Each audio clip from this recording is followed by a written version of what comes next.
Let me ask you something today. Have you ever noticed how the wisest people in the room are often the quietest? They aren't the ones dominating conversations or needing to prove their intelligence. In fact, their power seems to lie in what they choose not to say. It's not just silence, it's strategy. These individuals understand that words carry weight, and once spoken, they can't be taken back. They don't waste energy trying to impress others or win arguments. Instead, they let their actions, presence, and clarity of thought speak for them. Wisdom isn't just about having knowledge. It's about knowing when and how to use it. And more importantly, when to keep it to yourself. Because not everything you know needs to be shared, and not every opinion needs to be voiced. In this video, we're going to explore 7 powerful things a truly wise person never talks about. Not out of fear or secrecy, but out of discernment. Understanding these can help you develop deeper self-awareness, strengthen your relationships, and walk through life with a quieter kind of confidence. Let's dive into the habits of those who have mastered the art of knowing and the even rarer art of staying silent. Let's dive in. Number 1, their wealth or possessions. A wise person never talks about their wealth or possessions, not because they lack them, but because they understand that true abundance doesn't need validation. There's an old saying, wealth whispers, ego shouts. And it's true. The people who have real wealth, financial, emotional, or spiritual, rarely feel the need to broadcast it. They are secure in what they have, and they don't rely on the approval or envy of others to feel significant. In contrast, the person constantly talking about what they own, how much they make, or what they just bought is often doing so to cover a deeper insecurity. It's not about sharing, it's about signaling. But the wise understand that self-worth isn't found in symbols or status. It's found in how you carry yourself when no one is watching and nothing needs to be proven.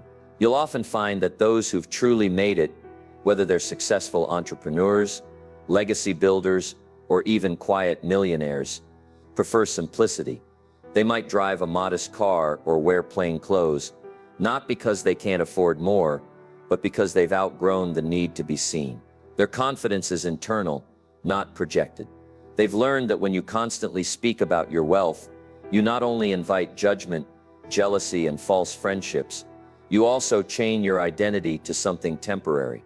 Possessions can be lost. Bank accounts can shrink. But character stays. The wise know that when your self-image is built around money, a bad day in the market can break more than your finances. It can shatter your self-esteem.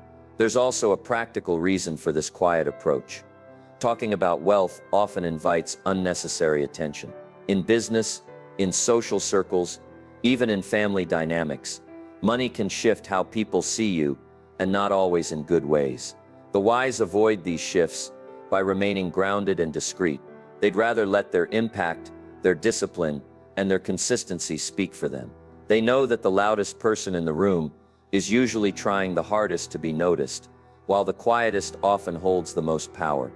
In the end, silence about wealth is not humility for show, it's strength under control. The wise have nothing to prove. They value freedom over flash, privacy over performance, and substance over status. They live by this truth: what's truly valuable doesn't need to be flaunted, because it speaks for itself in how you live, not in what you say. Number 2, their good deeds. Wise people never feel the need to talk about their good deeds, because for them, the act of kindness is complete in itself. It doesn't need applause, validation, or recognition. They give quietly, help without expectation, and walk away without needing to be seen.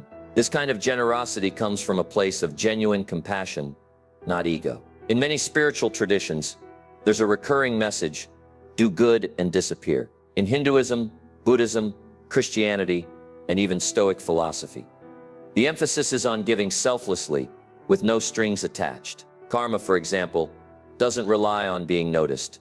It responds to intention. When wise people help, they trust that the good they put into the world will find its way back, not necessarily through praise, but through inner peace, growth, or in ways they might never even see. The moment we begin boasting about our kindness, it stops being kindness and becomes currency. It turns a pure act into a transaction, something done to get something back, whether that's approval, admiration, or a boost in reputation. But wise people understand that the loudest form of generosity is often the least sincere. They know that real service doesn't come with a spotlight. It's done in quiet moments, in private conversations, in the background where no one is looking. They don't need the world to know they volunteered, donated, or supported someone through a hard time. The satisfaction is in knowing they made a difference, not in having their name attached to it. In a world obsessed with social media and self-image, it's easy to fall into the trap of performative kindness, doing good not because it's right, but because it looks good. But the wise resist this temptation. They know that when you speak too much about the good you do, you might get praise, but you lose the purity of the action. It becomes about you, not the person or cause you were helping. And when that happens, you shift the energy from contribution to ego. Wise people instead operate with humility. They understand that the best kind of giving is the kind that leaves no trace, except in the life of the person who received it. Ultimately, wise people know that kindness is its own reward. They don't need to broadcast their compassion because they live it. They understand that true virtue doesn't announce itself. It simply exists, quietly shaping the world in small, powerful ways. And when they do speak of goodness, it's usually the goodness they see in others, not their own. Because the truly wise don't need to be seen as good. They just choose to be. Number 3, other people's secrets. Wise people never speak about other people's secrets, not because they're perfect, but because they understand the sacred value of trust. They know that when someone confides in you, they're not just sharing words, they're offering a piece of their vulnerability. To betray that, even subtly, is to fracture something that may never fully heal. Confidentiality to the wise is not a courtesy, it's a duty. They realize that protecting someone's private truths, even in their absence, is a direct reflection of their own integrity. There's an old truth that holds firm in every generation.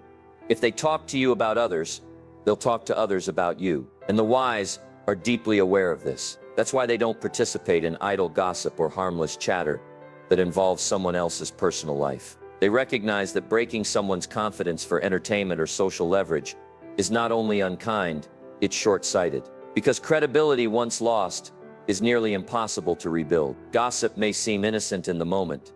A quick story, a shared laugh, a bit of information that makes you feel included, but it leaves behind a trail of damage. Even if the other person never finds out, something shifts within you. The more you engage in exposing others, the more you erode your own foundation of trustworthiness. Wise people protect their reputations, not by guarding what people say about them, but by guarding what they say about others. They understand that the fastest way to weaken your character is to mishandle someone else's story. And so they resist the urge, no matter how tempting, to use another person's struggles, mistakes, or secrets as conversational currency. When people trust you enough to tell you something personal, they're not just giving you information, they're giving you a test of character. Wise individuals pass that test not by staying silent just in public, but in private too. They understand that a reputation for discretion is one of the rarest and most valuable qualities a person can possess. It creates deeper relationships,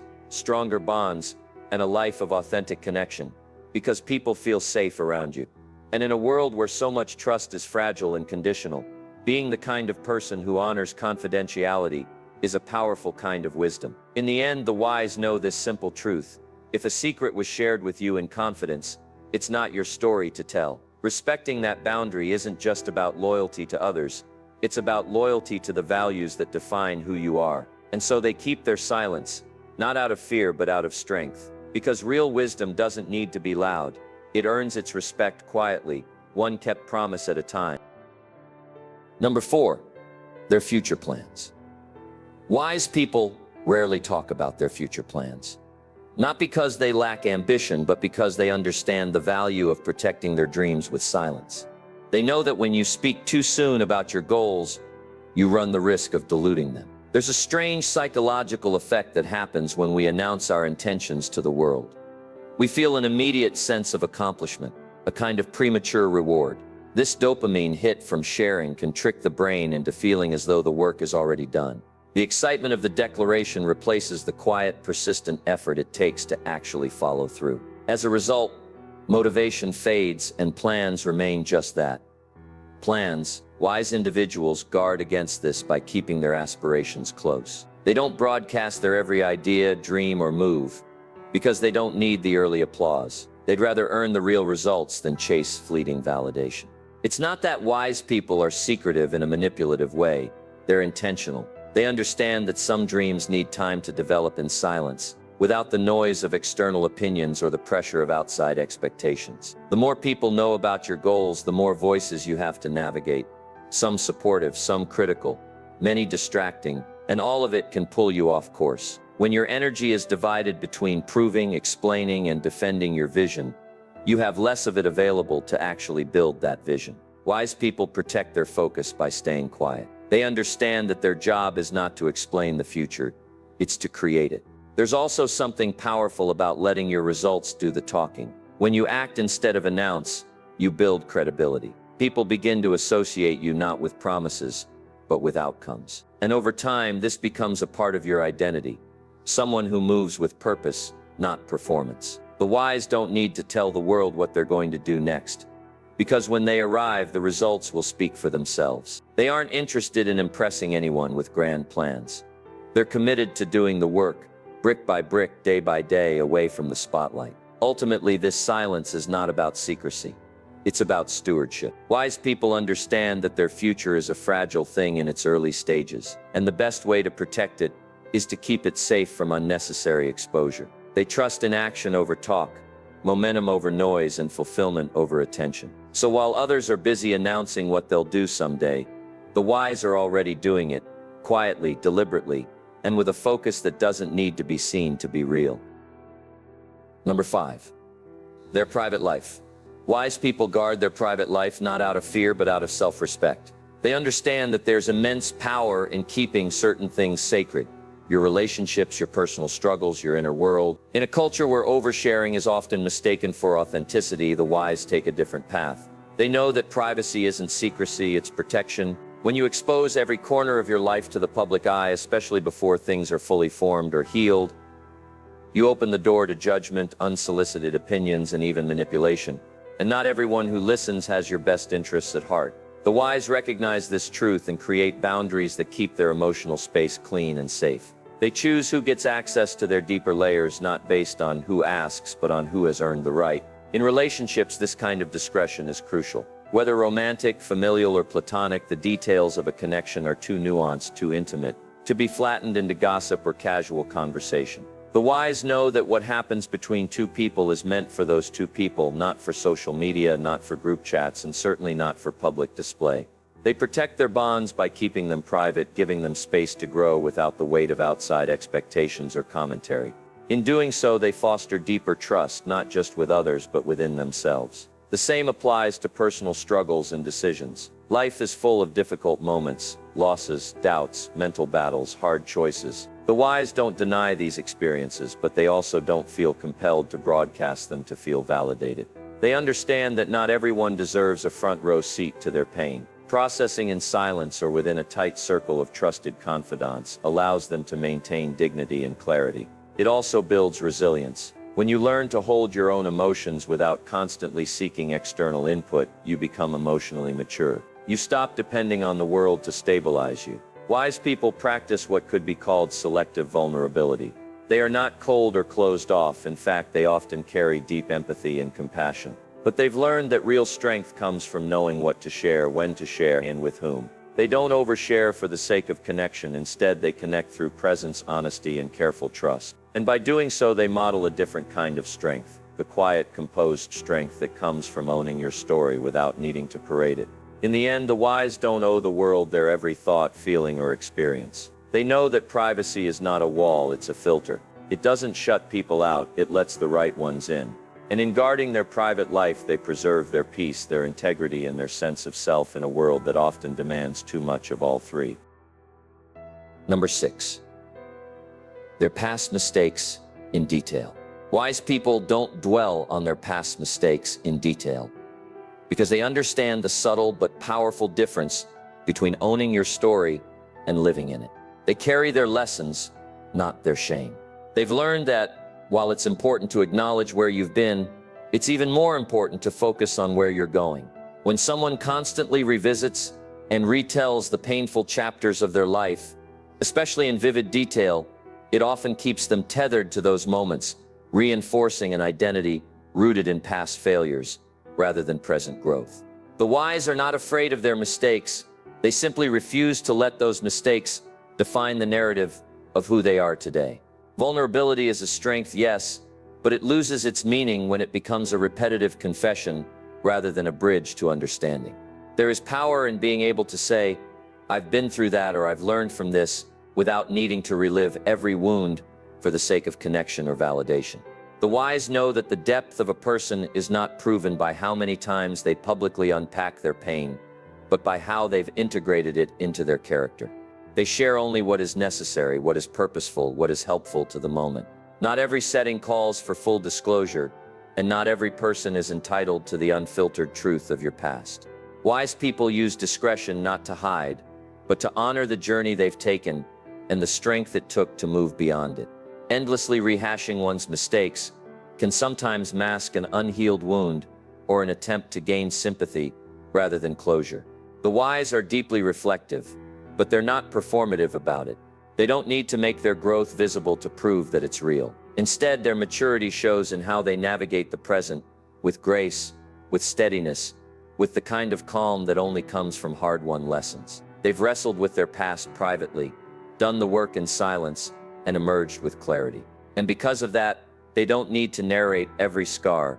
They let their character speak for them. When the wise do share their past, they do so with purpose. It's not about reopening wounds, it's about offering wisdom. Their stories serve as lanterns for others, not anchors for themselves. They use what they've been through to uplift, not to dwell. They believe in growth over guilt, reflection over rumination, and quiet strength over constant self-exposure. In a world where oversharing is often mistaken for depth, wise people take another path, one that leads not just to healing, but to freedom. Number 7, their opinion about everything. Wise people don't feel the need to comment on every topic because they understand that not every question demands an answer, and not every conversation requires their input. They know that silence can often be more powerful than opinion. This restraint comes from deep self-awareness and the ability to control the ego. The wise understand that sharing an opinion on everything, whether asked for or not, is often a sign of insecurity, an attempt to be seen, heard, or validated. They don't need to prove their intelligence or expertise by having something to say about every subject. Instead, they recognize that wisdom lies in knowing when to speak and when to listen. By listening more than they speak, they not only gather more insight, but also show respect for others' perspectives. They understand that conversations are opportunities for learning, not contests to demonstrate superiority. This approach also comes from a place of humility. The wise know that they don't have all the answers, and they are comfortable with uncertainty. They aren't driven by the need to be right or to have their voice dominate the room. Instead, they choose to stay open, recognizing that every topic has layers and complexities that may not be fully understood in the moment. By withholding an opinion when they don't feel informed, they preserve the integrity of the conversation and demonstrate an important form of emotional maturity, the ability to stay grounded in what they know while being open to what they don't know. The art of listening is another key aspect of this silence. Wise people listen not to respond, but to understand. They understand that by truly hearing others, they gain a richer, more nuanced perspective. When they do choose to speak, it's because they have something valuable to contribute, not because they're filling a silence or trying to assert their dominance. They don't jump into discussions out of a need to be relevant. Instead, they patiently wait for moments where their words can add depth, clarity, or compassion.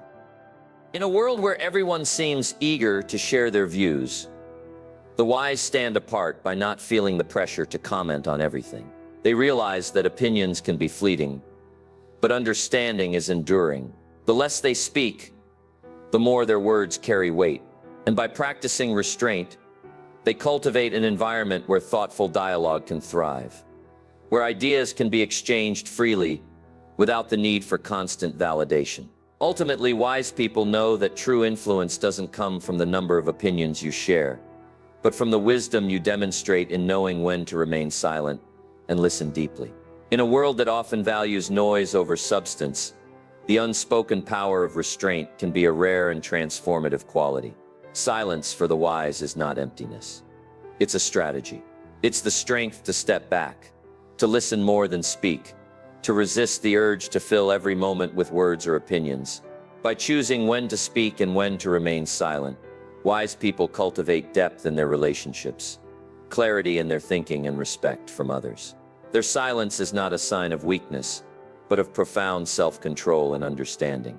It reflects an awareness that sometimes the most powerful thing you can say is nothing at all. So the next time you find yourself compelled to share everything, remember that restraint can often lead to greater insight, respect, and impact. If you found value in this video, I encourage you to like, share, and subscribe. And in the comments, let me know which of these 7 things you've learned to stay quiet about in your own life. Your thoughts could inspire others to embrace the wisdom of silence.